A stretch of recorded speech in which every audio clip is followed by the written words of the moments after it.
Alors, mon frère, s'il te plaît, j'ai une question très pertinente. De par ma position de modérateur et d'intellectuel camerounais, voilà, qui a beaucoup apporté au pays, j'aurais pu me présenter aux élections, j'aurais aussi gagné. Bon, mais bon, dis-moi, si je vois que tu es pour le professeur Kamto, si, bon, étant donné qu'il est hors jeu, tu vas voter qui? Ton camarade? Déjà, je vais vous dire, le professeur Kamto, pour l'instant, il est hors jeu. On dit pour l'instant.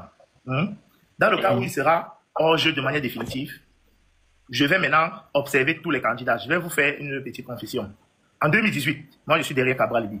Je ne connais même pas Kamto. C'est mon petit frère qui me parle de Maurice Kamto. J'assiste au meeting de Maurice Kamto au petit terrain à la zone A à Bonamou Sadi, où il pleut de corps. Les Camerounais qui étaient peuvent témoigner. Il a plus ou moins mon téléphone dessus. Je ne m'inquiétais pas de mon téléphone. Parce que ce monsieur parlait, je sentais ce qu'on recherche depuis dans la politique camerounaise. Pour dire que moi, je peux changer de camp à tout moment. Moi, il faut me convaincre pour te suivre. Cabral, je l'ai suivi. Cette même jeunesse qui prend toutes les filles aujourd'hui au Cameroun, elle m'a prise en 2018. Cette jeunesse. Mais, parce que je suis quelqu'un de très observateur, je me suis rendu compte très rapidement avant l'élection que Cabral, c'était une forfaiture. Et j'ai suivi Kamto. Et jusqu'à aujourd'hui, Kamto ne m'a jamais déçu. Il a toujours été au combat avec ce gouvernement de dictature. Et je l'ai vu, les gens l'ont abandonné tout seul. J'ai vu pas répondre à ma question, grand frère. Tu dis? Je vais arriver à ta réponse. Lui, il a développé ta question.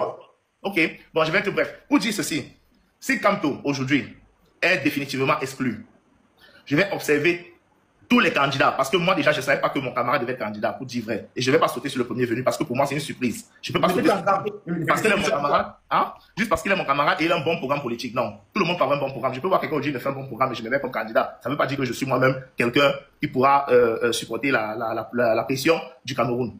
Je vais m'asseoir, observer tous ces candidats pendant la campagne électorale, s'il vous plaît, autant pour moi. Et à la dernière minute, je choisirai qui est mon candidat. Mais pour l'instant, je ne peux pas me prononcer parce que on m'a arraché mon candidat de force.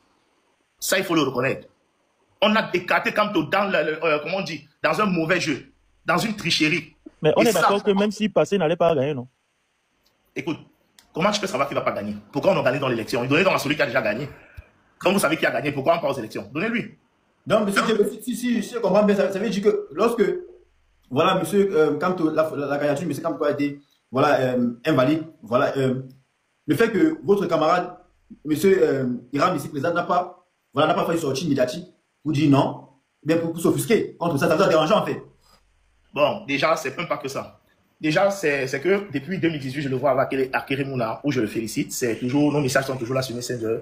Je lui ai dit, je suis fier de ce que tu fais pour le Cameroun et tout. On a un peu discuté quelques messages là. Après ça, il disparaît de la scène politique. D'autres ont dit que peut-être il travaillait. Mais je pense que quand il s'agit du Cameroun, on ne travaille pas en dessous, en sous-marin. C'est un homme public. Je n'ai pas vu une de ses sorties publiques. On a eu des éboulements sur la falaise, on a eu ceci, des détournements sur la canne. Qu'est-ce qu'on n'a pas eu depuis 2018? Qu'est-ce qu'on n'a pas eu en tant que Camerounais? Même pas une sortie. Et tous ces candidats aujourd'hui sortent partout. 81 personnes. Ils dormaient. Quand le Cameroun allait mal, certains, ils étaient où? Ils pensent que les Camerounais ont besoin des candidats de la 11e heure? Non. Le Cameroun, on est fatigué. Il faut que tout le monde n'a pas la visibilité pour être écouté. Hein. Peut-être qu'il a fait la vidéo, on n'a pas vu. Ah, et celle que lui publie tous les jours, on voit dans ses comptes-là. Il ne peut pas nous publier une vidéo où il faisait des sorties pour parler de la mauvaise gestion du Cameroun, on voit aussi. Il faut que je rappelle un truc aux gens. Ce n'est pas comme si c'est une cabale contre lui. Hein? C'est parce que le débat, c'est lui. Bien sûr. Si on parle vous donnez votre avis? Oui. Si on parle de Cabral, je vais monter dire la même chose. Moi, aujourd'hui, je vous dis une vérité, l'opposition camerounaise me déçoit. Parce qu'on a l'impression que l'opposition camerounaise s'oppose à une personne qui n'a pas le pouvoir. Mais celui qui a le pouvoir, on le laisse. Tout le monde a vu ce qui s'est passé avec le CDL du Minat. Vous pensez que dans un pays sérieux, en 2025, au 21e siècle, on dit que les Camerounais sont intelligents. Quand le monde entier voit cela, vous n'avez pas honte d'être Camerounais? Est-ce qu'on n'a pas honte d'être Camerounais? Les Camerounais passent dessus, ils mettent le tribalisme dans ça. On dit on a éliminé le candidat de Bamileke. Moi, je m'appelle Adjessa Joseph Amman. Moi, je suis un Eton Manguissa. Je n'ai rien à voir avec l'Ouest. Mais je veux que mon Cameroun se lève. Je ne veux plus que les amis nous appellent tout le temps. J'ai besoin de 50 euros, de 100 euros. Ma femme a accouché. S'il te plaît, aide-moi à l'argent du lait. Il faut que ça s'arrête. Les Camerounais ont étudié. Ils ont des mœurs. Ils sont intelligents. Ils sont travailleurs.